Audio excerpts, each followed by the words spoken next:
ஈரானுடனான போர் சீக்கிரமா முடிவுக்கு வரலாம் அப்படின்னு ஒரு தகவல் வெளியாகிருக்கு. சர்வதேச கச்சா எண்ணெய் விநியோகத்துக்கு ஈரான் தடை ஏற்படுத்தினால் அந்நாடு மிக கடுமையான தாக்குதலை சந்திக்கும்னு அமெரிக்க அதிபர் தெரிவிச்சிருக்காங்க. அதே நேரம் அமெரிக்காவுடனான போர் எத்தனை வருஷம் நீடிச்சாலும் அதை எதிர்கொள்ள ஈரான் தயார் நிலையில இருக்கிறதா அந்த நாட்டு மூத்த அதிகாரி ஒருவர் உறுதிப்பட தெரிவிச்சிருக்காரு.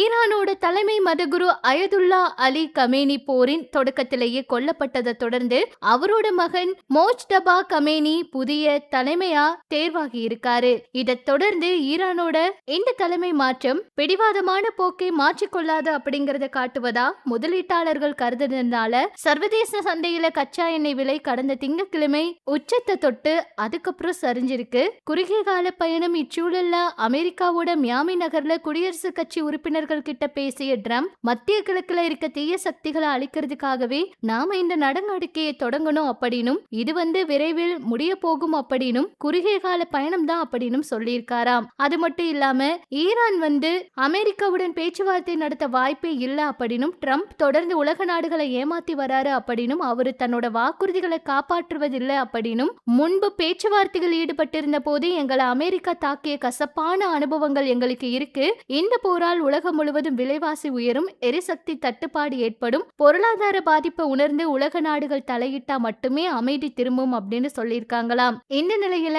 புதிய தலைமை மதகுரு அணு ஆயுத தயாரிப்புல தந்தையை காட்டிலும் தீவிரம் காட்டக்கூடுங்கிற அச்சம் வந்திருக்கு. இப்ப அதுக்கு பதில் சொல்ல முடியாது அப்படின்னும் மறுபடியும் அமெரிக்கா தாக்குதல் நடத்துமா அப்படின்னு கேள்விய ட்ரம்ப் கிட்ட கேட்டதுக்கு அவரும் மலுப்பலா பதில் சொல்லியிருக்காராம். மத்திய கிழக்குல 10 நாள கடந்து இந்த நீடிக்கிற மோதல்ல ஒட்டுமொத்த உலக நாடுகளும் எப்ப இது முடிவுக்கு வரும்னு எதிர்நோக்கி காத்துக்கிட்டு இருக்காங்க.